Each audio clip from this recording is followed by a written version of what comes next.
Mr. Speaker, on January 31st, all of the campaign finance reports will be due from our campaigns for year-end, from all of the organizations that are required to disclose what they spent for and against us in the campaigns, from all of the various interested parties in Minnesota who wanted to spend money to influence the outcome of an election and have an influence on what happens here at the legislature.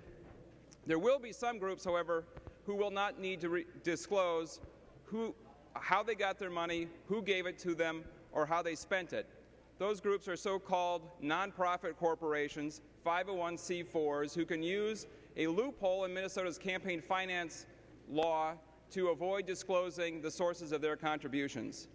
Mr. Speaker and members, I would urge you to vote for suspension of the rules and advance this bill today so that by January 31st, we can pass a law in Minnesota that says that the people have a right to know who's paying for politics in Minnesota. And so, Mr. Speaker, I would request a roll call on that vote.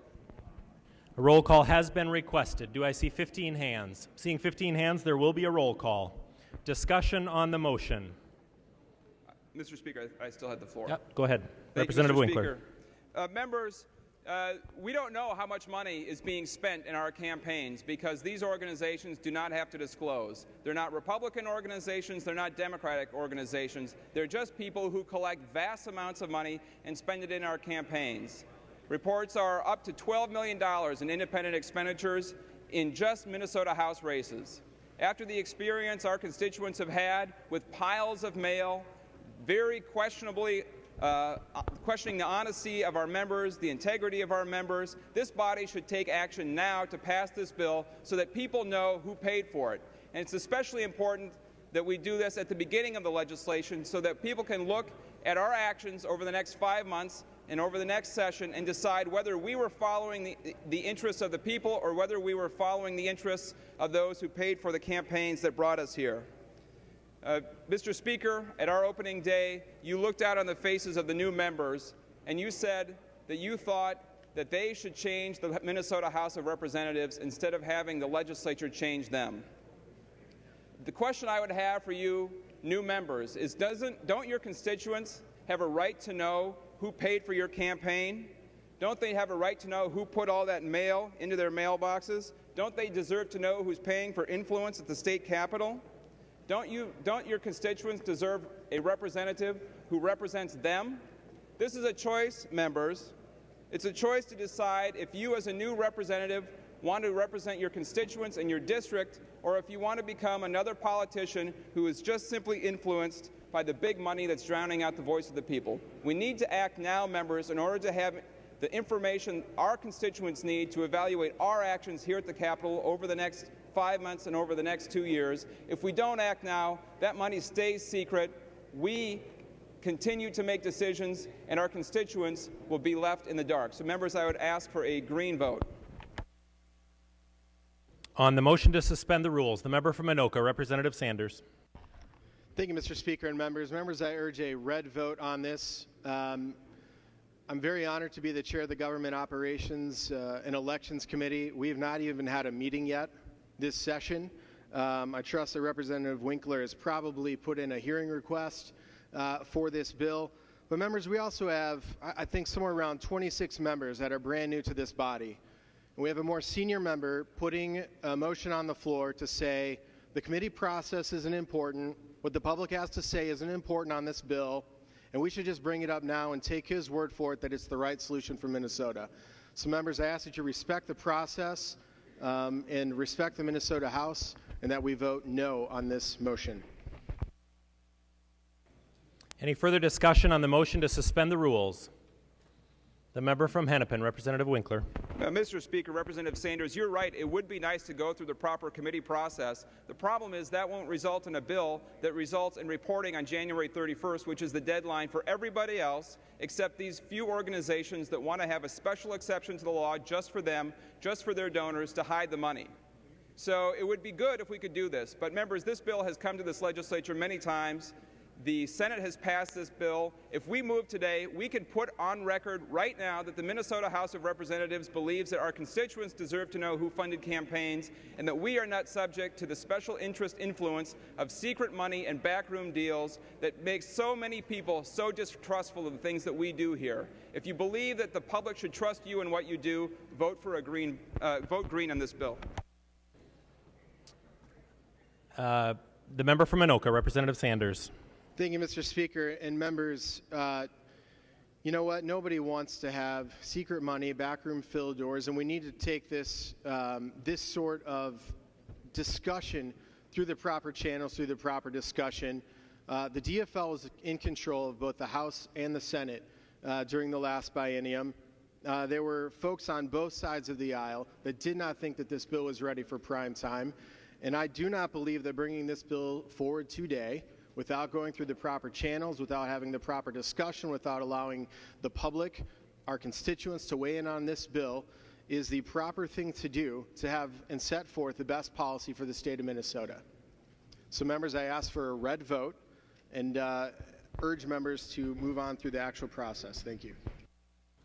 The member from Hennepin, Representative Thiessen. Thank you, Mr. Speaker. Well, first-term members, this is your chance. You won, and I know all of you understand the election you went through, saw lots and lots of mail coming in on your behalf and against your opponents.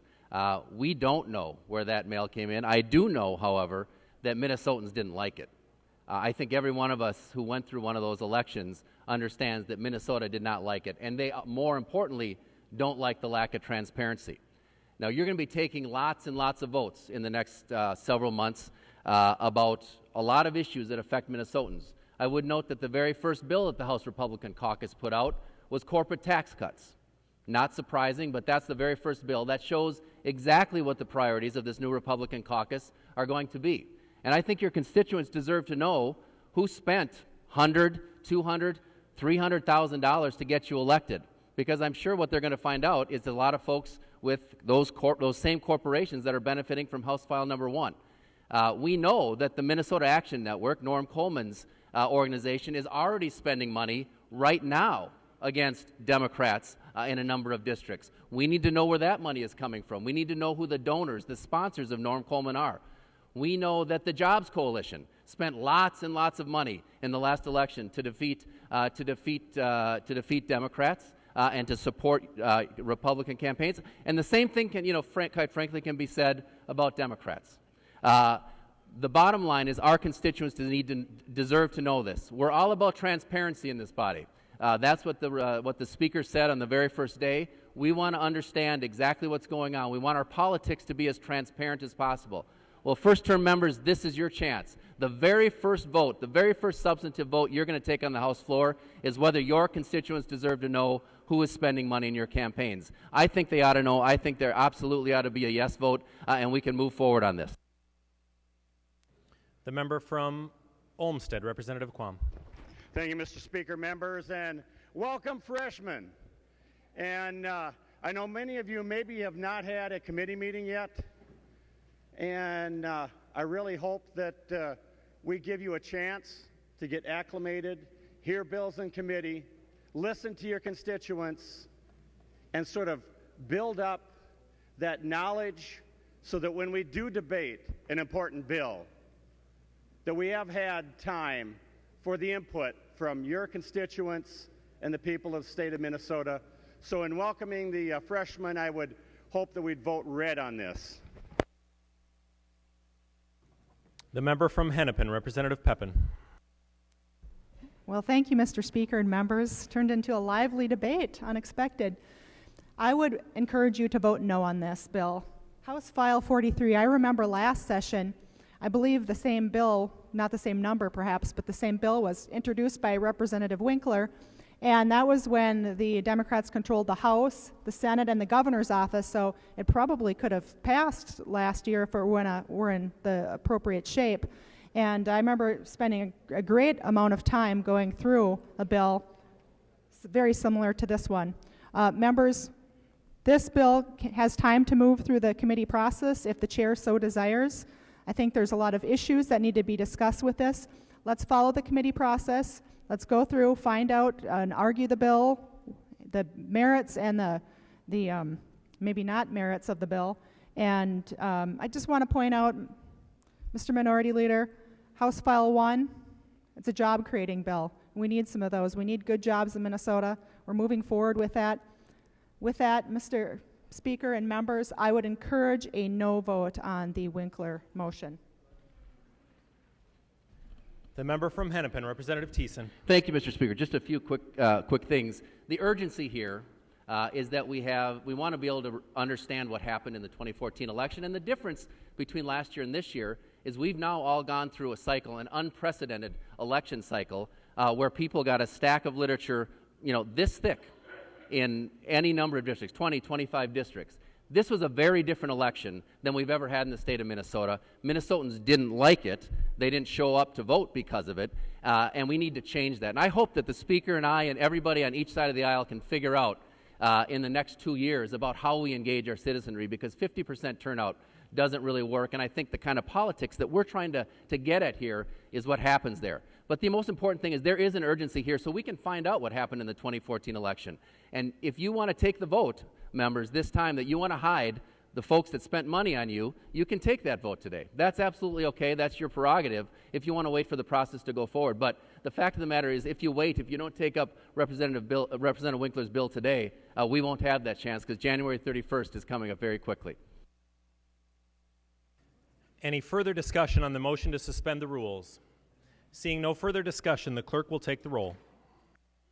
The clerk will close the roll. Representative Allen votes aye.